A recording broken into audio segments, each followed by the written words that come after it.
को लेकर अमेरिका की नई रिपोर्ट डोनाल्ड ट्रंप को डरा रही है।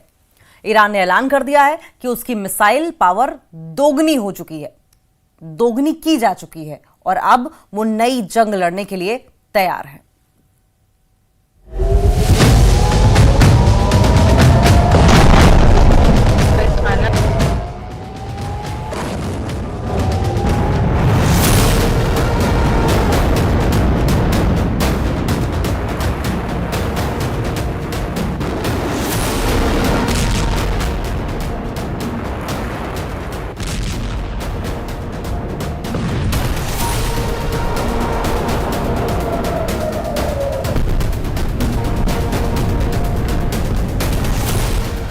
जून को इजराइल के हमले के बाद जब ईरान ने इजराइल पर मिसाइल बरसाई तो पूरी दुनिया हैरान थी।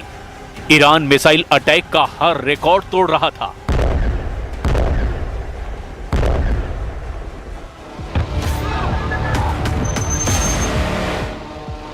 क्या तेल अवीव, क्या हाइफा और क्या इजराइल का डिफेंस सिस्टम, ईरान की मिसाइलों ने इजराइल के हर कवच को भेदा और बता दिया कि जब उसकी मिसाइल फायर होती है तो उन्हें रोकना ना इजराइल के बस की बात है और ना ही अमेरिका के।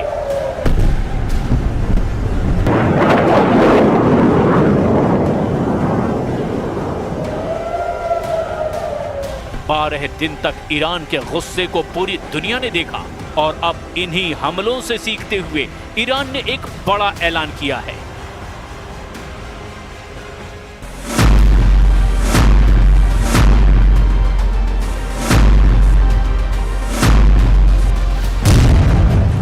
ईरान के रक्षा मंत्री ने कहा कि 12 दिन के युद्ध के बाद ईरान अब डबल ताकत के साथ युद्ध लड़ने के लिए तैयार है।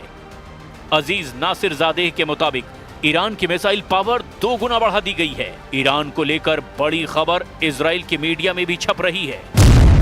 खबर यह है कि ईरान ने अब दूसरे देशों में हथियार की फैक्ट्री बनानी शुरू कर दी है। हालांकि किस देश में, इसका जिक्र नहीं किया गया।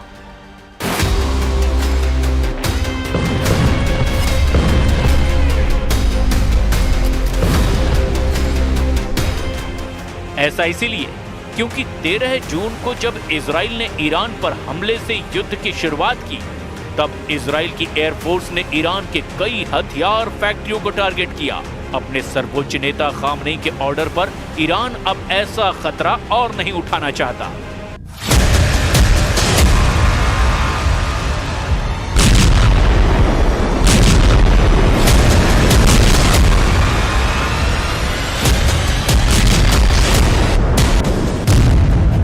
सवाल ये उठ रहा है कि अगस्त के आखिर या फिर सितंबर की शुरुआत में ईरान इजराइल की टक्कर फिर शुरू हो सकती है।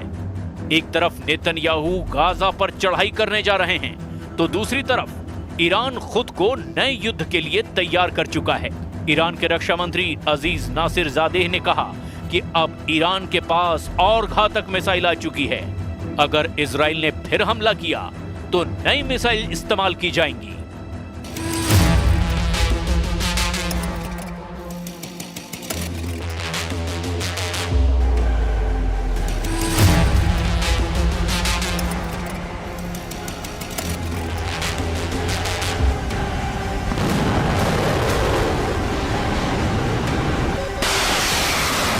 ईरान की असली ताकत उसकी मिसाइल है और इजराइल पर हुए हमलों की कामयाबी को देखते हुए ईरान का फोकस अब मिसाइल उत्पादन पर है।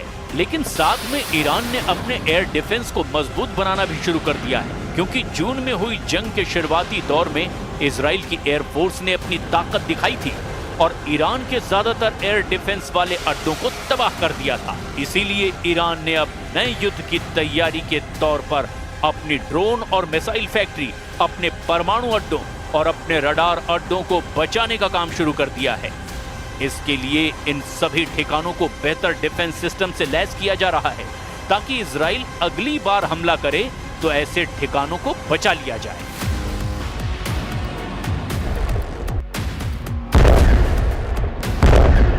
अमेरिका और इजराइल ने स्टेल्थ विमानों का इस्तेमाल करके ईरान के कई ठिकानों को तबाह करने का दावा किया था। इसमें ईरान का फोर्दो परमाणु अड्डा भी था, लेकिन अब अमेरिका के दावे को एक जनरल ने पलीता लगा दिया है। अमेरिका ने DIA यानी डिफेंस इंटेलिजेंस एजेंसी के प्रमुख लेफ्टिनेंट जनरल जेफरी क्रूज को बर्खास्त कर दिया है। जनरल क्रूज ने अपनी रिपोर्ट में दावा किया था कि अमेरिका के हमलों से ईरान का परमाणु कार्यक्रम पूरी तरह तबाह नहीं हुआ है। जनरल क्रूज के अलावा navy reserve chief vice admiral Nancy Lacore ने नेवी सील के प्रमुख रियर एडमिरल मिल्टन सेकंड्स को भी पद से हटा दिया है। ये खबर इस वक्त अमेरिका के हर बड़े अखबार और मीडिया में हेडलाइन बन चुकी है। ट्रंप प्रशासन ने जिस तरह इन अफसरों को पद से हटाया उसकी खूब आलोचना हो रही है, क्योंकि इन्होंने वैसे रिपोर्ट नहीं दी जैसी कि ट्रंप ने ईरान के परमाणु अड्डों पर बमबारी करने को लेकर दावा किया था। ट्रंप की सरकार में उन्हीं की खुफिया एजेंसी अगर ये दावा कर रही है कि ईरान का कुछ नहीं बिगड़ा, तो इससे एक बात साबित होती है, और वो ये कि न सिर्फ इजराइल बल्कि अमेरिका के पास भी ईरान के परमाणु कार्यक्रम को 100% खत्म करने की ताकत नहीं है। भले ही ट्रंप ने B-2 विमानों का इस्तेमाल किया, भले ही उसने दुनिया का सबसे बड़ा बंकर बस्टर बम गिराया, लेकिन जब खुफिया एजेंसी की रिपोर्ट कह रही है कि ईरान को बहुत ज्यादा नुकसान नहीं हुआ, तो अब आगे क्या होने वाला है? इजराइल पर ईरान के मिसाइल अटैक को रोकने में अमेरिका पहले ही अपने हाथ जला चुका है।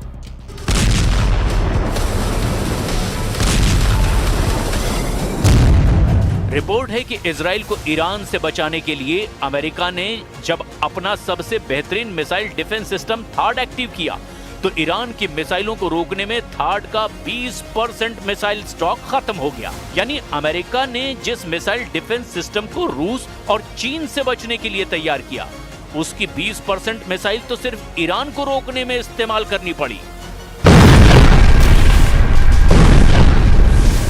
नेतन्याहू की दरख्वास्त पर डोनाल्ड ट्रंप ने एक नहीं बल्कि दो थाड मिसाइल डिफेंस सिस्टम इजराइल में तैनात किए, और इनका इस्तेमाल उन 12 दिनों में जमकर हुआ जब ईरान और इजराइल के युद्ध को दुनिया ने तीसरे विश्व युद्ध की शुरुआत के तौर पर महसूस किया। थाड यानी terminal high altitude area defence, ये मिसाइल इंटरसेप्टर यानी मिसाइल रोकने वाला डिफेंस सिस्टम अमेरिका की कंपनी लॉकहीड मार्टिन ने बनाया है। अमेरिका के रक्षा मंत्रालय यानी पेंटागन से थाड को लेकर कुछ सवाल पूछे गए, जिससे न सिर्फ इजराइल बल्कि अमेरिका के पूरे डिफेंस सिस्टम की पोल खुलती हुई नजर आ रही है, क्योंकि यह खबर अब वर्ल्ड हेडलाइन बनकर के डोनाल्ड ट्रंप और बेंजामिन नेतन्याहू को परेशान कर रही है।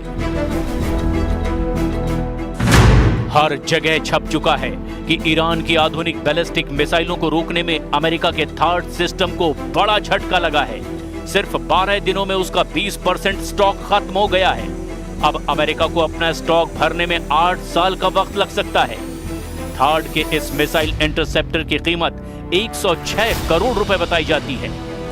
2024 में अमेरिकी सेना को सिर्फ 11 थाड इंटरसेप्टर मिले थे। 2025 के अंत तक अमेरिका को 12 और थाड इंटरसेप्टर मिलने की उम्मीद है, जबकि 2026 में अमेरिका थाड के लिए 25 से 37 नई मिसाइल बना पाएगा। इसकी लागत बहुत ज्यादा है। थाड के एक मिसाइल इंटरसेप्टर की कीमत 106 करोड़ रुपए बताई जाती है। यह खबर अमेरिका से लेकर इजराइल और यूरोप से लेकर ईरान और चीन की मीडिया में हेडलाइन बन चुकी है।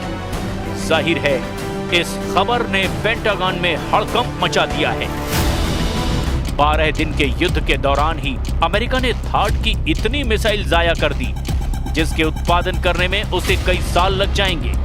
इन 12 दिनों में युद्ध में ईरान ने इजराइल के ऊपर करीब 600 मिसाइल दागी थी, और उनमें से 50 से 60 मिसाइलें इजराइल में गिरने में कामयाब भी रही। ईरान ने बार बार दावा किया कि उसके हमलों को रोकने में इजराइल पूरी तरह फेल साबित हुआ है, और वो इसीलिए भी क्योंकि तेल अवीव और हाइफा से आई तस्वीरों ने बताया कि ईरान ने जहां टारगेट सेट किया वहां पर उसकी मिसाइल गिरी। एक साथ इतने मिसाइलों का सामना करके दुनिया का कोई भी एयर डिफेंस सिस्टम या मिसाइल डिफेंस सिस्टम क्यों ना हो, वो घुटने के बल बैठने पर मजबूर हो जाएगा। और इजराइल में यही हुआ। ईरान ने 12 दिनों के युद्ध के दौरान बार बार बताया कि उसकी मिसाइल पावर को हल्के में ना लिया जाए। थार्ड को लेकर अमेरिका में जो रिपोर्ट आई, उस रिपोर्ट में बताया गया कि युद्ध से पहले अमेरिका के पास थार्ड की 650 मिसाइलों का स्टॉक था, लेकिन इजराइल और ईरान की जंग के दौरान उसको 150 से ज्यादा मिसाइलें फायर करनी पड़ी। रिपोर्ट में यह भी बताया गया कि ईरान ने जब कतर में अमेरिका के मिलिट्री अड्डे पर मिसाइल दागी, तब अमेरिका को अपनी 30 पैट्रियट मिसाइलों को लॉन्च करना पड़ा ताकि वो ईरान के हमलों को नाकाम कर दे, लेकिन उसमें भी वो पूरी तरह कामयाब नहीं हो पाया। रिपोर्ट के मुताबिक अमेरिका के थार्ड मिसाइल डिफेंस सिस्टम ने इजराइल के एरो 2 और एरो 3 इंटरसेप्टर के साथ में ईरान की 574 मिसाइलों में से 201 को तबाह किया। बाकी मिसाइलों को दूसरे डिफेंस सिस्टम ने नष्ट किया।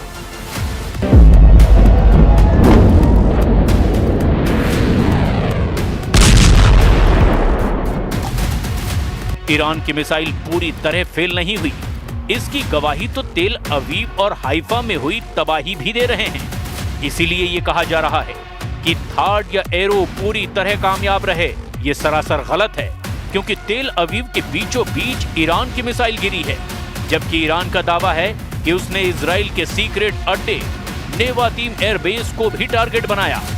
यहां पहले से ही थार्ड मिसाइल डिफेंस सिस्टम तैनात था।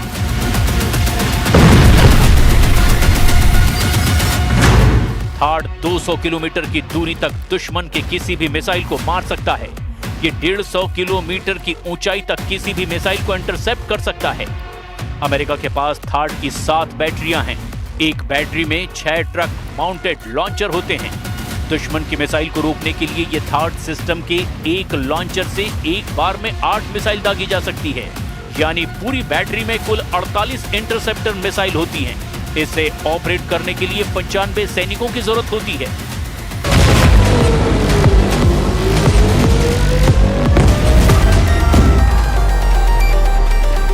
इजराइल में ऐसे 2-2 सिस्टम तैनात रहे, लेकिन क्या ये काफी साबित हुए? बिल्कुल नहीं। हाइफा और तेल अवीव में गिरती हुई मिसाइलों ने बताया कि ईरान एक बार में सैकड़ों मिसाइल फायर करने की ताकत रखता है और उनको रोकना ना इजराइल के बस की बात है और ना ही अमेरिका इसमें 100% कामयाब रहा। और अब ईरान ने अपनी मिसाइल पावर को 2 गुना करने का ऐलान किया है। ऐसे में समझा जा सकता है कि नया युद्ध हुआ या फिर जंग फिर शुरू हुई तो अमेरिका और इजराइल को ईरान से कैसे टक्कर मिलेगी।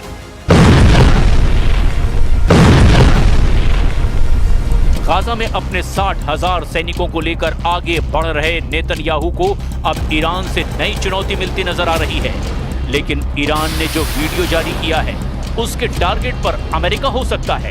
ईरान ने अपने युद्धाभ्यास का वीडियो जारी किया है। ये इजराइल के साथ साथ अमेरिका को धमकी है।